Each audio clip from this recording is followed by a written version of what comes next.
Ahmedabad municipal corporation દ્વારા 10 કરોડના ખર્ચે વસ્ત્રાપુર લેકનું રિનોવેશન કરવામાં આવ્યું છે અને હવે એને આખરી ઓપ આપવામાં આવી રહ્યું છે।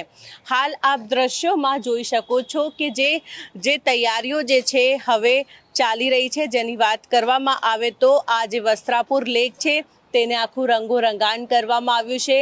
અલગ અલગ પ્રકારની જે લાઇટિંગ જે છે કરવામાં આવી છે।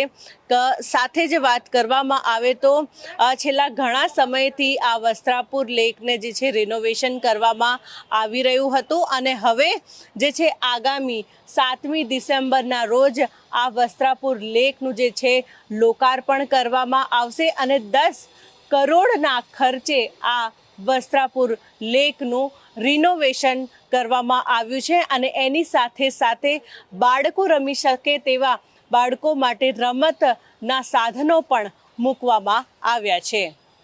કેમેરામેન ધર્મેન્દ્રસિંહ સોલંકી સાથે મોનિકા રાજપૂત, TV13 અમદાવાદ।